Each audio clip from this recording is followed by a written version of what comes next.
नमस्कार विद्यार्थी मित्र आणि मैत्रिणींनो, बघा मागच्या भागामध्ये आपण कोंबडीच्या अंड्यापासून नवीन जीव कसा तयार होतो याबद्दल सविस्तर चर्चा केली। आता अत्यंत महत्त्वाचा मुद्दा म्हणजेच काय की फुलपाखराचे रूपांतरण। हे तुम्हाला परीक्षेला सुद्धा विचारले जाते आणि सामान्य प्रत्येक प्रश्नामध्ये सुद्धा विचारले जाते की फुलपाखराचे रूपांतरण कसं होतं। तर बघा विद्यार्थी मित्रांनो, रूपांतर होत असताना 4 पायऱ्या खूप महत्त्वाच्या असतात। पहिली पायरी अंडी, आलं लक्षात? पहिली पायरी अंडी, अळी, कोश आणि प्रौढ। आलं लक्षामध्ये?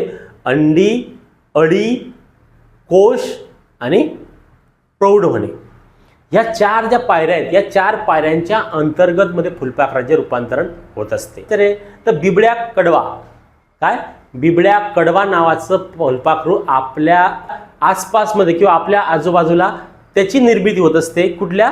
बिबड्या कडवा नावाच्या फुलपाखराची। तर बघा आपण पहिल्यापासून आपण त्या फुलपाखराचे रूपांतरण कसे होते ते बघणार आहोत। तर बघा चित्रामध्ये दिसत असेल तुम्हाला काय दिसतंय?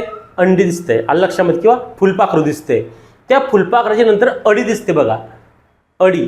त्या अळीनंतर बघा त्या अळीमध्ये ती फुलपाखरूची वाढत असते वाढत असते वाढत असते। ते वाढत असताना ते काय करते की ते कोशामध्ये रूपांतर होत असताना ती कात टाकत असते बघा, जसं साप कात टाकतो, आलं लक्षामध्ये, त्या पद्धतीने ते कातेतून बाहेर येत असतं आणि कातेतून बाहेर। विद्यार्थी मित्रांनो, अळीनंतर ते कोशामध्ये रूपांतर होत असताना ती फुलपाखरू त्याची कात ही टाकत असते। कात टाकल्यानंतर ते फुलपाखरू कोशावस्थेमध्ये जाते बघा, चित्रामध्ये दिसते, ही असते त्याची कोशावस्था, आलं लक्षामध्ये। या कोशावस्थेमध्ये गेल्यानंतर त्या कोशावस्थेमध्ये फुलपाखरू काही खात सुद्धा नाही, आलं लक्षामध्ये, कुठल्याच प्रकारचं अन्न ग्रहण करत नाही। हा तुम्हाला प्रश्न विचारला जातो की फुलपाखरू त्याच्या वाढीच्या अवस्थेमध्ये कोणत्या अवस्थेमध्ये असताना की ते अन्न ग्रहण करत नाही, तर ते कोशावस्था असते, आलं लक्षामध्ये। तर कोशावस्थेमध्ये असताना फुलपाखरू कुठल्याच प्रकारचं अन्न ग्रहण करत नाही। त्यानंतर ते कोशावस्थेमध्ये गेल्यानंतर की ते कोशावस्थेमधून बाहेर आल्यानंतर ती प्रौढ अवस्थेमध्ये जाते आणि अशा पद्धतीने ते फुलपाखरू हे तयार होत असतं।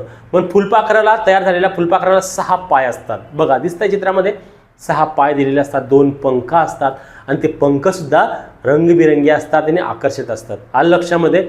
अशा पद्धतीने फुलपाखराचे रूपांतर होत असताना अंडी, अळी, कोश आणि प्रौढ या 4 अवस्थांमधून त्याचं रूपांतर होत असतं। याबाबत सविस्तर अशी माहिती, संपूर्ण माहिती या पाठामध्ये आपण दिलेली आहे। अधिक माहितीसाठी हा व्हिडिओ तुम्ही बघा आणि इतर माहितीही अभ्यासा।